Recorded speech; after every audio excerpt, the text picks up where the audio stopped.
here we are. We're moving on to the second round.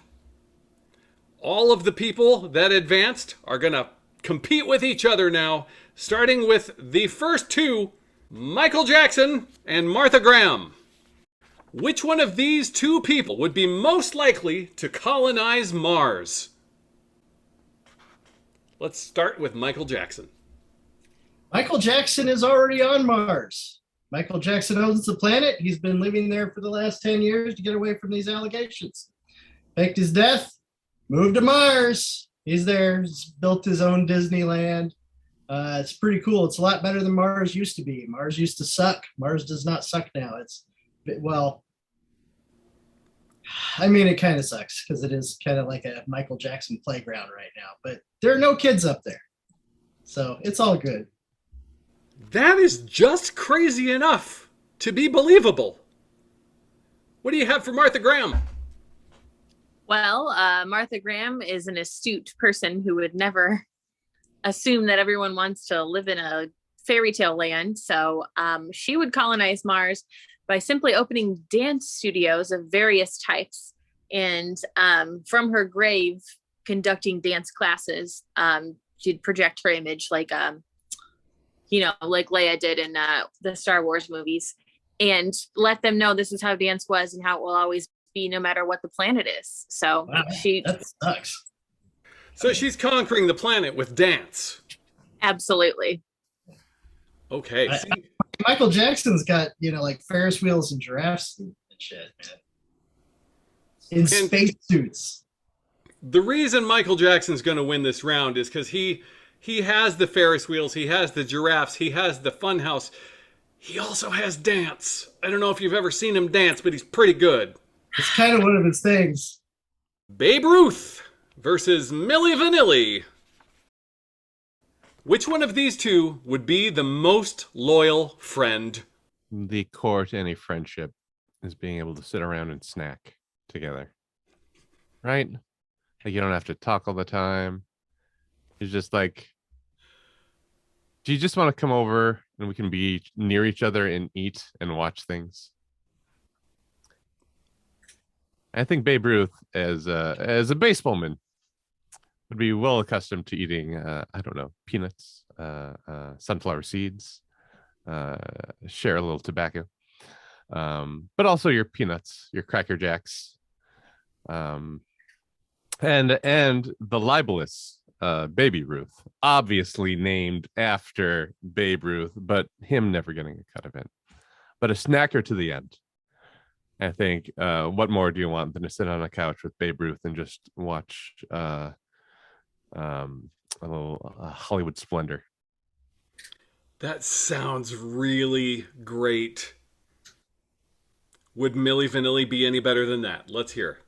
Oh, I think Milli Vanilli would be, total they're like 5 people, but and honesty is a big thing too, because they felt guilty that they were tricking people, and they came out. They were like, hey, we've been fucking with you guys. It's not really us. And then they actually tried to sing their songs, and they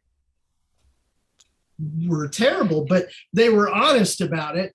And I think that they would probably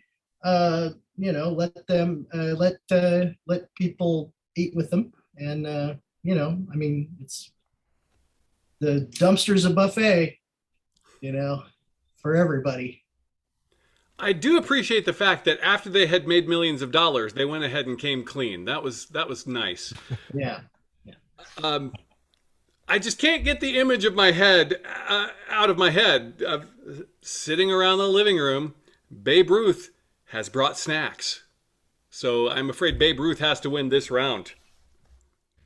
Ronda Rousey versus Josephine Baker.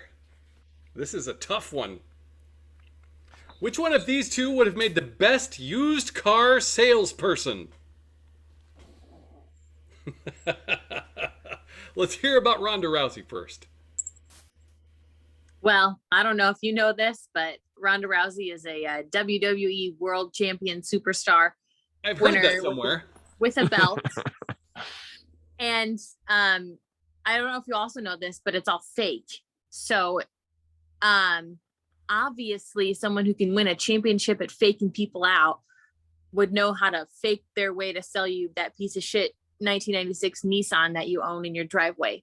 So Ronda Rousey's clearly got the wits. She's got the costumes to put up to convince you to buy the cars. I mean, each time you turn around, she's got a new costume on to show you how versatile the car is. So she's gonna do the thing. She's gonna sell you that Nissan, and you're gonna drive it, and it's only gonna last 2 weeks, but you'll be right back to her to buy another one. Are you trying to tell me that Ronda Rousey is the Milli Vanilli of wrestling, which is already on the edge of reality? I mean, if you had to say it, that's what it is. Yeah.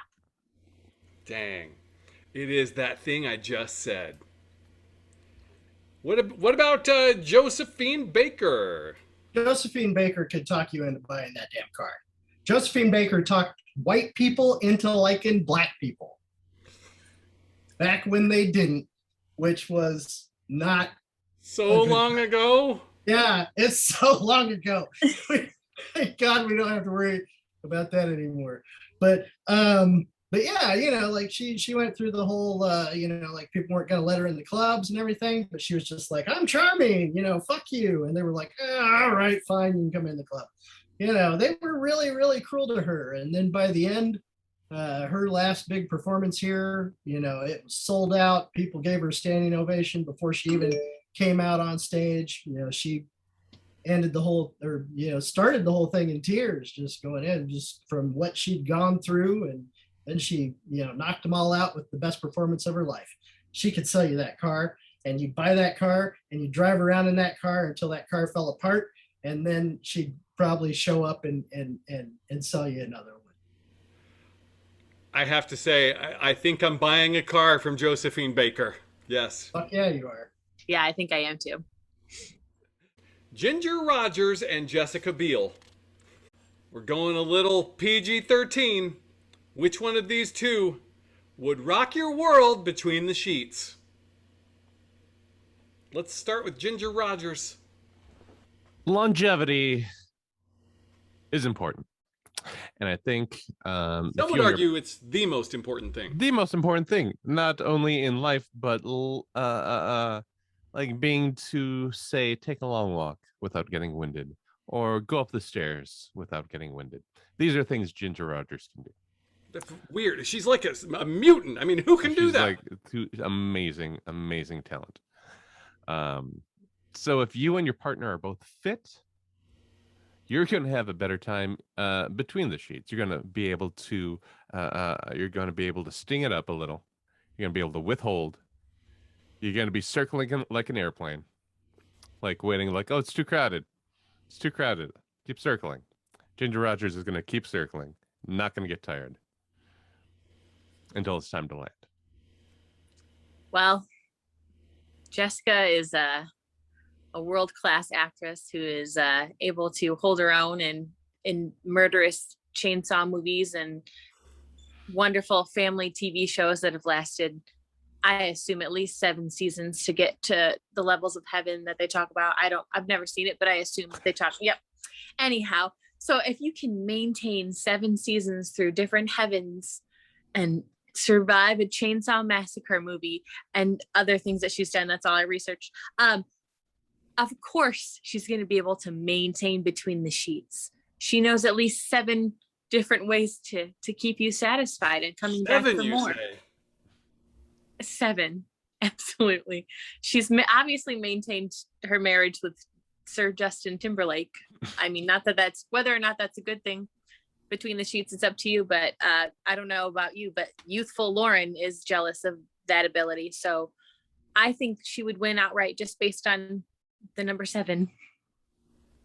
On the one hand, we have incredible stamina from an athlete who is at the top of her game.